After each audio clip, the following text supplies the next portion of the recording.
नमस्कार दोस्तों। हम लोग हिस्ट्री को पढ़ने की कोशिश करेंगे। हिस्ट्री को पढ़ने के दो नज़रिए हो सकते हैं हमारे सिविल सर्विसेज के लिहाज से।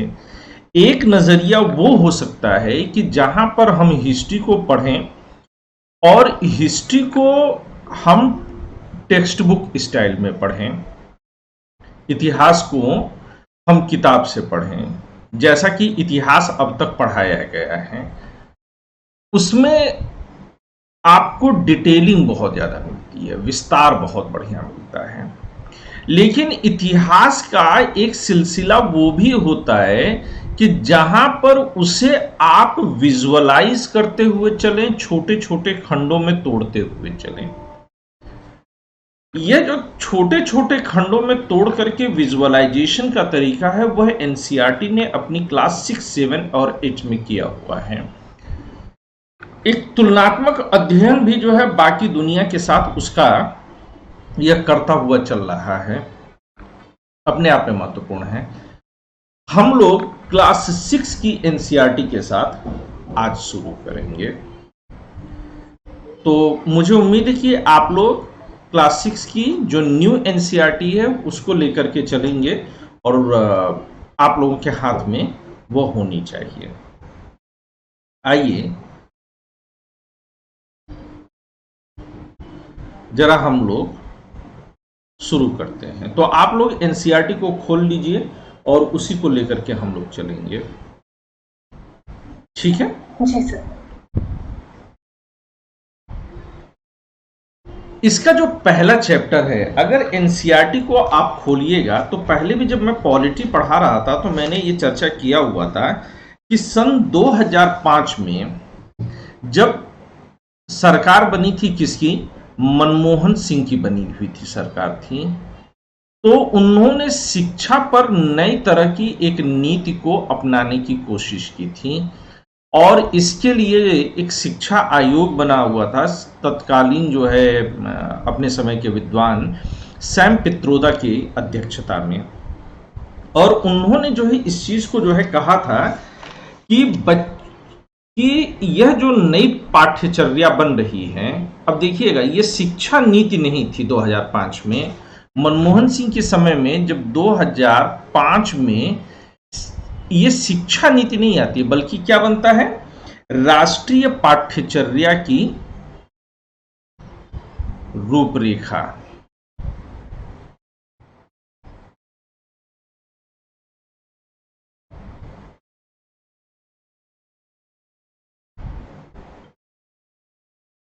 तो राष्ट्रीय पाठ्यचर्या की रूपरेखा बनाने की कोशिश की गई है। कब कोशिश की गई है? 2005 में।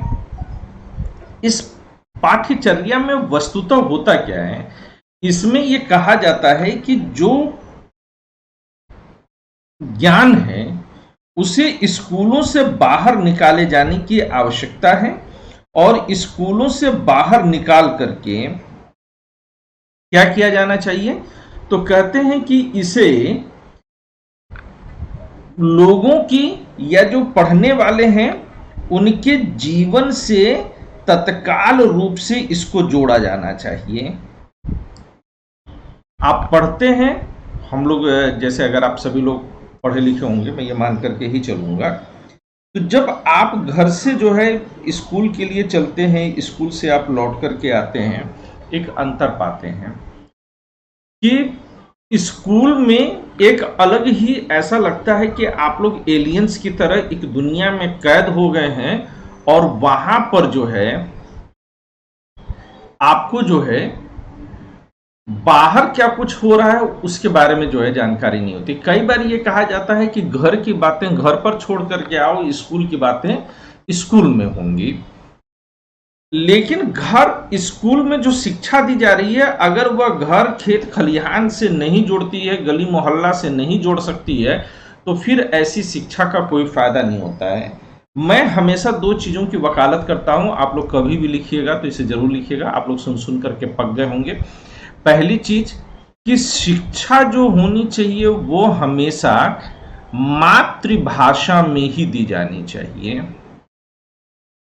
शिक्षा हमेशा मातृभाषा में होनी चाहिए। और दूसरा जो इसका एक पहलू है, वो क्या होना चाहिए कि शिक्षा हमेशा स्थानीय सरकार के हवाले होना चाहिए। प्राथमिक शिक्षा स्थानीय सरकार के हवाले हो और उच्च शिक्षा राज्य सरकार के हवाले कर देनी चाहिए। केंद्र सरकार को शिक्षा और स्वास्थ्य पर हस्तक्षेप नहीं करना चाहिए, वो करने की योग्य भी नहीं है। ये मैं स्वास्थ्य के लिए भी बोल रहा हूं। क्यों स्वास्थ्य के लिए बोल रहा हूं?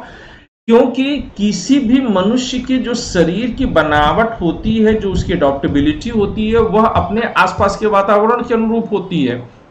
अगर हम जो है प्राथमिक स्वास्थ्य को उसके जो है मौलिक जीवन से जोड़ दें, जो उसके यहाँ वनस्पतियां हैं उसके जरिए हम उसको मजबूत करने की कोशिश करें, तो वह कम खर्चीला होगा और बेहतर रिजल्ट दे देगा। अब राष्ट्रीय स्तर पर अंतर्राष्ट्रीय स्तर के लेख के हिसाब से जब शिक्षा चलती है, तो वह शिक्षा क्या गड़बड़ी कर देती है? वो स्वास्थ्य जो है ये गड़बड़ी कर देता है कि अब डॉक्टर बताते हैं कि आप अपनी इम्यूनिटी बूस्ट करने के लिए आप जो है कीवी खाइए। अब भैया कीवी कहाँ मिलेगी?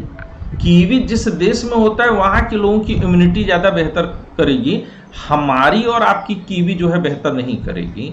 तो शिक्षा हमेशा जो है वह खेत खलिहान, स्वास्थ्य जो होना चाहिए वह हमेशा खेत खलिहान से निकलना चाहिए। इसमें यह लिखते हैं कि यह सिद्धांत किताबी ज्ञान की उस विरासत के विपरीत है जिसके प्रभाववश हमारी व्यवस्था आज तक स्कूल और घर के बीच अंतराल बनाए हुए है। आज हमारे यहाँ शिक्षा जो है, आपके माँ बाप भी शिक्षा देते हैं, तो क्यों? कि आप नौकरी करिए। कारण कि हमारी शिक्षा में स्थानीय परिस्थितियां गायब हैं, और अगर आप कोई बिजनेस वगैरह डेवलप करना चाहते हैं, आप कृषि करना चाहते हैं, तो यह जो व्यवस्था है वह पूरी तरह से आपके स्कूल में पढ़ाई ही नहीं गई है, तो आप खुद ही नहीं कनेक्ट कर पाते हैं। महाकवि घाघ ने जो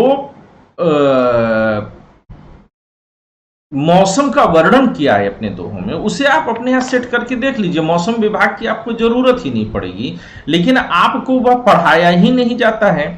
तो शिक्षा का जो मूल उद्देश्य था वह अब नौकरी में तब्दील हो गया।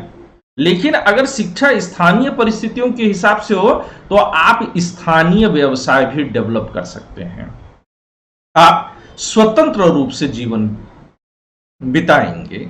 तो शिक्षा हमारे यहाँ गलत ट्रैक पर चली ही गई, और इसलिए बच्चे क्या करते हैं, यूपी बिहार में कमरा बंद करके, सर मुड़वा करके, गमछा लपेट करके बैठ करके रट्टा मार रहे हैं। ये क्या हो गया है? रट्टा मारने की प्रवृत्ति हो गई है। इसके खिलाफ हमको जाना है। आप कोचिंग में जाते हैं पढ़ने, लाखों करोड़ों की फीस दे दीजिए, और लाखों करोड़ों की फीस देने के बाद आपको वहां पर मिलता क्या है? मिलता यह है कि मास्टर साहब नोट्स लिखवा रहे हैं और आप नोट्स जो है रटे जा रहे हैं। यही तो कुल आपका ज्ञान बचा हुआ है, जबकि आपको इसके विरुद्ध ही खड़ा हो जाना चाहिए था, पर आप उसके विरुद्ध खड़े नहीं हो पाए। सही बोल रहा हूं ना मैं? Yes sir.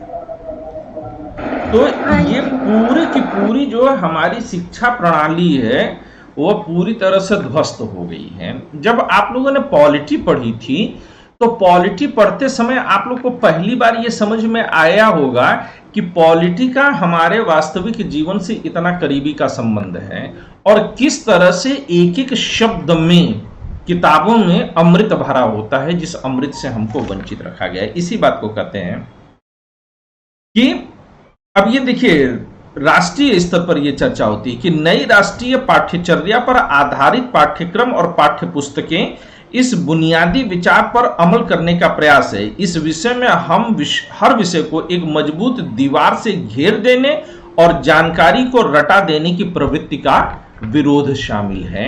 यानी कि शिक्षा का मतलब समझ विकसित करना है। अगर आप शिक्षा का अर्थ जो है समझ विकसित करने पर लीजिए। आप जितना भी आईएएस पीसीएस के टॉपर्स का जो है आप लोग इंटरव्यू पढ़ते सुनते होंगे, हर टॉपर आपको यही कहेगा कि कम पढ़िए, लेकिन जो पढ़िए उसको समझिए। आप अगर आप समझ नहीं पा रहे हैं तो फिर आपके पढ़ने का कोई मतलब नहीं रह जाता है। यही बात तो हर बार आपको सिखाई गई, लेकिन क्या आप वस्तुतः उस बात को समझ पा रहे हैं? तो समझ विकसित करना है। शिक्षा का मतलब क्या है? समझ विकसित करना। तो समझ विकसित करिए आप।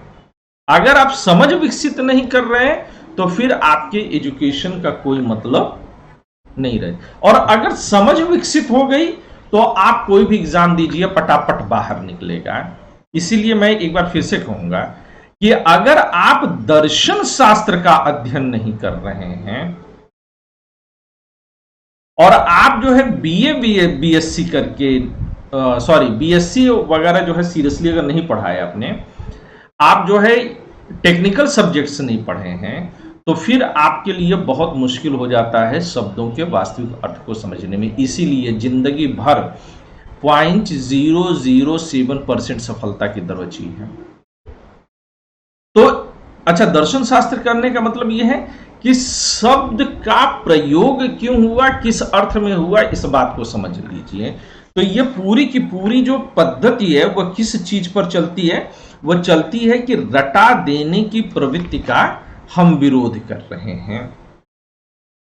प्रयत्न की सफलता इस बात पर निर्भर करती है कि स्कूल के प्राचार्य और अध्यापक, ये जो आमुख है मैं वहां से पढ़ रहा हूं, बच्चों को कल्पनाशील गतिविधियों और सवालों की मदद से सीखने के दौरान अपने अनुभवों पर विचार करने का कितना अवसर देते हैं। तो सवाल यह है कि आप कितना अवसर दे रहे हैं।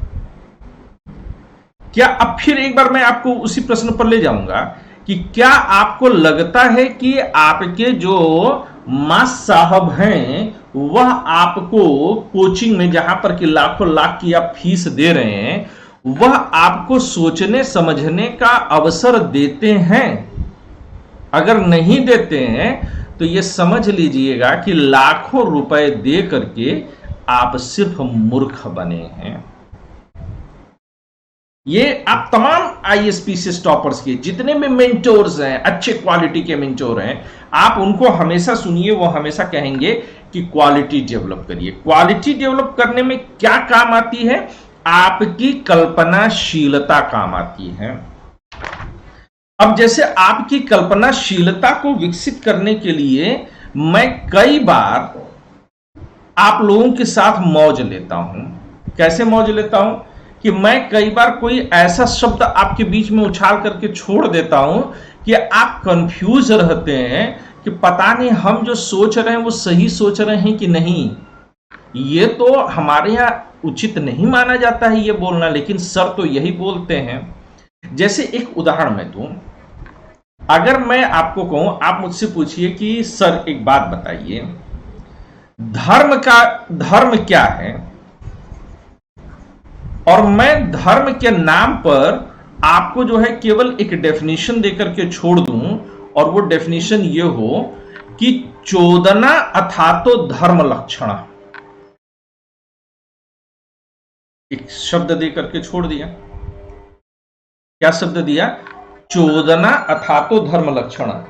अब आपकी तो जो है इसमें हालत खराब होनी शुरू हो जाएगी। आप कहेंगे कि ये आप क्या बोल दिए, अरे ये तो बड़ा गंदा टीचर है यार। अगर मान लीजिए ऐसी कोई बात भी है तो क्या इसे बच्चों के बीच में बोलना चाहिए? ये तो जो है द्विअर्थी बात बोल देते हैं। पर मैं एग्जैक्टली आपके साथ द्विअर्थी बात नहीं बोल रहा हूं। मैं क्या करने की कोशिश करता हूं कि ऐसे प्रयोगों के जरिए मैं सिर्फ आपकी चेतना को खोलने की कोशिश करता हूं कि आप उसके इर्द गिर्द कितना जाकर के जो है देखेंगे। सही बात है ना? ये आपको बेचैन करेगा शब्द। अब आप इसको ढूंढने की कोशिश करिए। मेरी बात समझ में आ रही है? मेरी आवाज आ रही है?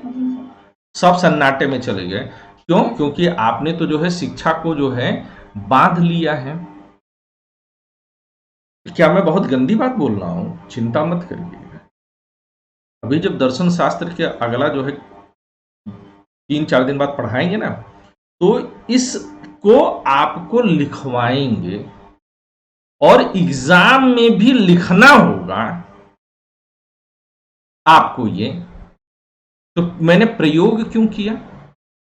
ताकि वह जो एक तार है वह झंझना करके आपको छेड़ दे। कई बार मैं आप लोगों को व्यवहारिक जीवन के कई प्रश्नों पर आपसे बात करने के लिए कहता हूं कि आप बताइए कि आपने, जब मैं आपको एग्जाम्पल देता हूं तो मैं एग्जाम्पल कहां से उठाता हूं आपके लिए?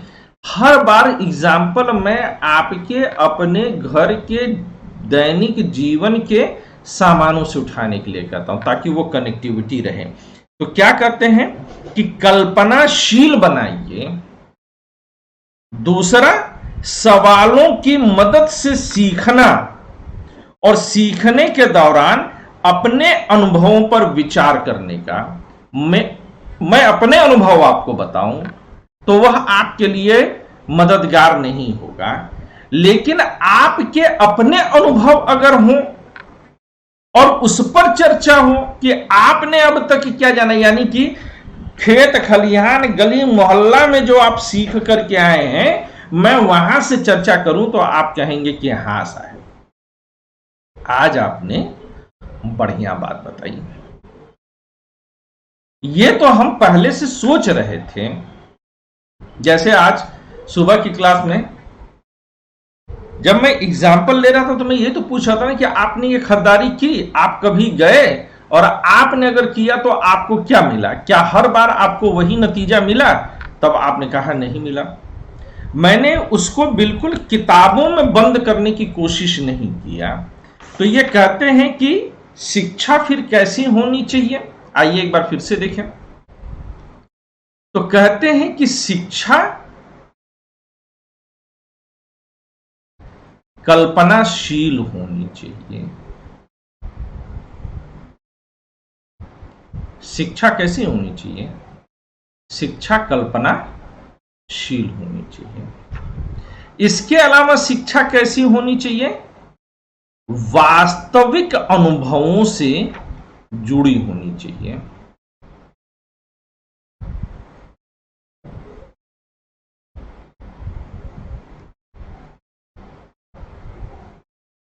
तीसरा शिक्षा का जो है लाभ कहां होना चाहिए कि वह आपके व्यक्तित्व में परिवर्तन लाए, व्यक्तित्व का विकास करती चले, चाहे आप किसी भी चीज के लिए जाइए। अब अगर आप मान लीजिए कि आपके अंदर बोलने में हेजिटेशन है, तो आप पूरी किताब रट लीजिए। अगर आपको प्रस्तुतिकरण नहीं आता है, प्रेजेंटेशन नहीं आता है, तो क्या पढ़ने का कोई लाभ आपको वस्तुतः कभी मिलेगा? नहीं मिलेगा। लेकिन अब यहीं पर व्यक्तित्व विकास के लिए क्या बहुत जरूरी है कि संवाद स्थापित किया जाए। संवाद स्थापित किया जाए, यह पढ़ने का तरीका होगा। संवाद स्थापित कैसा होना चाहिए? संवाद दो तरफा होना चाहिए। यानी कि सिर्फ गुरु बोले। अब जैसे कि मैं आपसे कई बार पूछ रहा हूं, आप जानते हैं कि मैं आपको बोलने की पूरी इजाजत दूंगा, लेकिन तो भी आपका संकोच इतना बड़ा है कि मैं 4 बार 5 बार 6 बार, अब जैसे क्लास में देखिए कितने लोग हैं, रामेश्वरी हैं, पर क्या रामेश्वरी किसी भी प्रश्न पर इतनी देर में बोली? मैंने जबकि पूछा ना कि आप लोग क्या सोचते हैं, आप क्या समझते हैं, नहीं। तो क्या वस्तुतः आप तैयारी कर रहे हैं? क्या वस्तुतः आप पूरी क्लास में कनेक्ट कर पाएंगे? नहीं कर पाएंगे। और क्या दोष आपका? नहीं। बचपन से आपको यह सिखा करके भेजा गया है कि क्लास में बोलना नहीं चाहिए, और लड़की हैं तब तो एकदम मत बोलिए। ठीक बात ना? और ये क्या कर रहे हैं आप? ये आप अपना नुकसान कर रहे हैं। आइए जरा और आगे बढ़ें। ये कहते हैं कि हमें यह मानना होगा कि यदि जगह, समय और आजादी दी जाए तो बच्चे बड़ों द्वारा सौंपी गई सूचना सामग्री से जुड़कर और जूझकर नए ज्ञान का सृजन करते हैं। पर क्या क्लासेस में, जो आज की तारीख में क्लासेस होती हैं, वहां पर नव ज्ञान का कोई भी सृजन होता है क्या? कभी भी होता है? और आपका ज्ञान वही रहेगा कि नहीं होता है।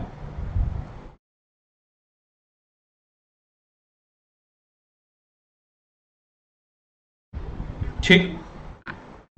शिक्षा के विविध साधनों एवं स्रोतों की अनदेखी किए जाने का प्रमुख कारण पाठ्य पुस्तक को परीक्षा का एकमात्र आधार बनाने की प्रवृत्ति है।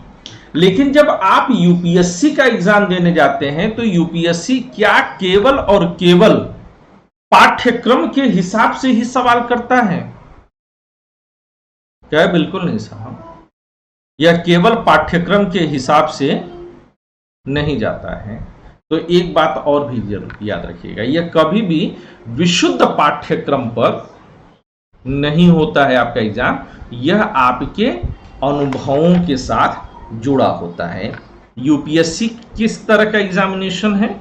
अब आप में से बहुत सारे लोग मन में संदेह आता होगा कि कहीं औकात के बाहर तो जाकर के हमने तैयारी तो नहीं शुरू कर दी। आता है कभी कभी आप लोग के मन में कि औकात के बाहर जाकर के तो नहीं शुरू कर दिया?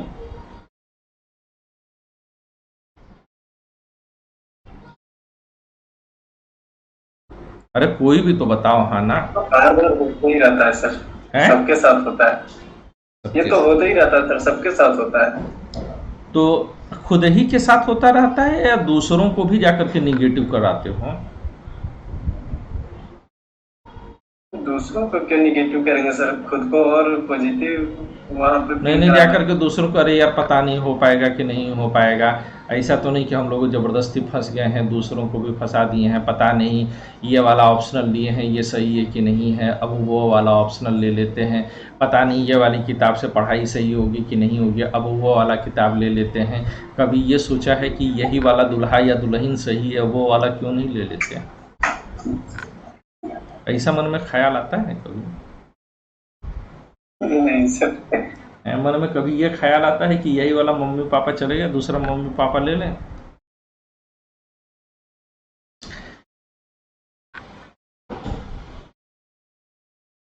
मजेदार है आप लोग। तो ये कहते हैं कि उनसे जो है जोड़े जाने की कला है। और क्या कहते हैं?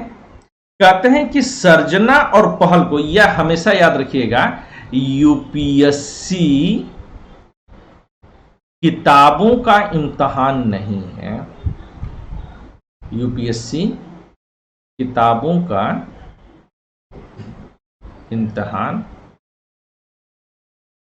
नहीं है। फिर यूपीएससी क्या है? अगर यूपीएससी किताबों का इम्तहान नहीं है तो यूपीएससी अप्रोच का एग्जाम है, आपके एप्टीट्यूड का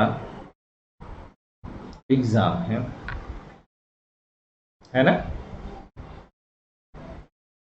यह आपके अप्रोच का एग्जाम है, यह आपके एप्टीट्यूड का एग्जाम है, यह आपके अंडरस्टैंडिंग का एग्जाम है, यह आपके पेशेंस का एग्जाम है, और साथ में यह आपके प्रेजेंटेशन का एग्जाम है यूपीएससी।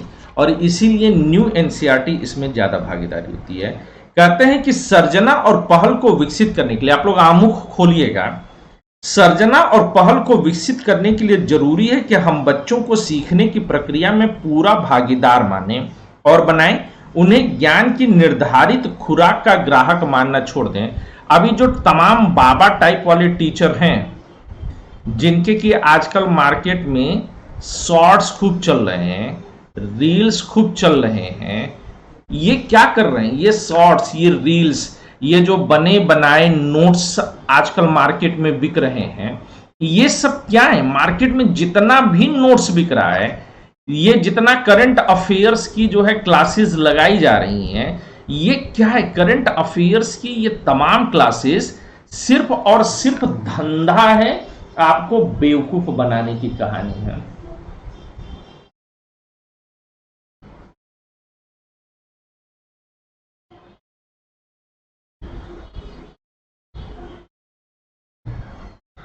है ना? ये सिर्फ और सिर्फ क्या करना है? आपको कस्टमर बना करके रखे हैं। क्यों? क्योंकि यहां पर ये शॉर्ट्स, ये रील्स, ये नोट्स, ये करंट अफेयर्स, ये क्या करते हैं? ये 2-2 महीना में बड़े बड़े बाबा टाइप के जो टीचर हैं वो सिलेबस जो है खत्म करा रहे हैं। ये क्या कर रहे हैं? क्योंकि इन्होंने तय कर रखा है कि आपको कितनी खुराक दी जाए। इन्होंने क्या तय किया कि कितनी खुराक दी जाए। परंतु यूपीएससी अगर एक मंजिल है तो उस मंजिल तक जाने के लिए हर किसी का सामर्थ्य अलग होगा, हर किसी की खुराक की मात्रा अलग होगी। यह उसके अपने व्यक्तित्व के मुताबिक, आजकल डाइटिशियन चल रहे हैं, उनके पास पहुंच जाइए, बने बनाया जो है डाइट चार्ट वो आपको उपलब्ध करा देंगे। उस डाइट चार्ट से वस्तुतः आपका कोई भला होता है? नहीं होता है। वह सिर्फ और सिर्फ बेवकूफ बनाने के धंधे पर नियत किया पड़ा है। तो आपको खुराक देने की कोशिश की जाती है। गए कोचिंग में नोट्स लिखवा दिए, ये किया वो किया। क्या वो कभी आपको उस सीखने की प्रक्रिया में शामिल करने की कोशिश करते हैं? नहीं। वो उन्होंने कहा 2 महीने में सिलेबस खत्म, 3 महीने में सिलेबस खत्म, 100 घंटा में। अभी मैं लखनऊ में पढ़ा रहा था, 100 घंटा में पूरी पॉलिटी खत्म। पॉलिटी भी इंग्लिश में भी खत्म, हिंदी में भी खत्म। एक ही क्लास में आप इंग्लिश हिंदी दोनों बोल करके 100 घंटा पॉलिटी खत्म कर दीजिए। क्या किया? खुराक दे दिया। तो लेकिन जबकि नई शिक्षा नीति खुराक का जो है विरोध करती है। वो स्टूडेंट को लाइन लिखते हैं कि ग्राहक मानना छोड़ दीजिए, स्टूडेंट कभी भी ग्राहक नहीं हो सकता। पर ग्राहक बन गए हैं कि नहीं आप लोग? अगर ग्राहक की तरह ट्रीट ना करो तो खुद गुस्सा दिखाना शुरू कर देते हैं।